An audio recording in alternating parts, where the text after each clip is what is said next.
Organometallic compound বা জৈব ধাতব যৌগ আমরা চিনব কিভাবে? তো জৈব ধাতব যৌগের ডেফিনেশন বলে যে সমস্ত যৌগে কোনো ধাতু কোনো মেটাল ডাইরেক্টলি কোনো কার্বন পরমাণুর সাথে কানেক্টেড থাকবে তাদেরকে জৈব ধাতব যৌগ বলে। যেমন এখানে একটা প্রশ্ন দিয়েছে আমাকে যে নিম্নলিখিত যৌগগুলির মধ্যে কোনটি জৈব ধাতব যৌগ। তো এখানে দেখো কি লেখা আছে CH3CH2ONA। তাহলে আমি এই যৌগটাকে এখানে লিখলাম CH3CH2 সিঙ্গেল বন্ড ও সিঙ্গেল বন্ড Na।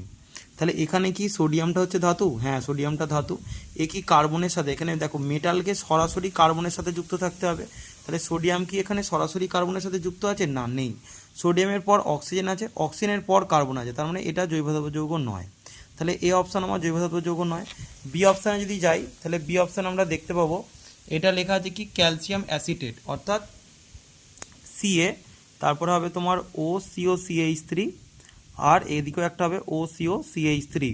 তাহলে এই যে ক্যালসিয়াম অ্যাসিটেটটা, এখানে ক্যালসিয়ামটা কি সরাসরি কার্বনের সাথে যুক্ত আছে? না, ক্যালসিয়াম অক্সিজেনের সাথে কানেক্ট আছে, তাহলে এটাও হবে না আমাদের জৈব ধাতব যৌগ। সি অপশানে আমি যাব। সি অপশানে দেখো কি লেখা আছে অ্যালুমিনিয়াম ইথক্সাইড, অর্থাৎ AlOCH2CH3, এটার হোল 3 করা আছে।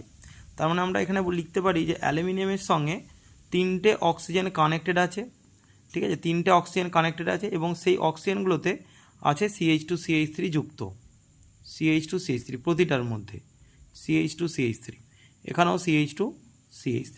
তাহলে এখানেও কিন্তু অ্যালুমিনিয়াম অর্থাৎ ধাতুটা সরাসরি কিন্তু কার্বনের সাথে কোনো দিকে কানেক্টেড নেই, তাহলে এটাও কিন্তু জৈব ধাতব যৌগ হচ্ছে না, এটাও হচ্ছে না, কোনোটাই হলো না এখানে।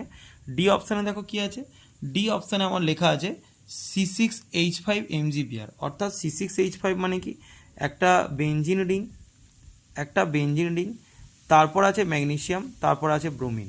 তাহলে এখানে বেঞ্জিন রিংয়ে থাকা এই কার্বনটা, এটা তো কার্বন পরমাণু, তাহলে এখানে সরাসরি ম্যাগনেসিয়াম ধাতুর সাথে যুক্ত আছে, তো ডেফিনেটলি আমার C6H5 Mg/, এটা একটা তোমার জৈব ধাতব যৌগ হবে।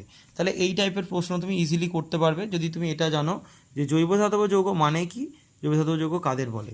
তাহলে জৈব ধাতব যৌগ মানে সেখানে কার্বন পরমাণু সরাসরি ধাতুর সাথে যুক্ত থাকবে। এখানে দেখো কার্বন পরমাণু সরাসরি ধাতুর সঙ্গে যুক্ত নেই, এখানেও তো হচ্ছে না, এখানেও তো হলো না, তো এইটা আনসার আসছে আমার C6H5 Mg/।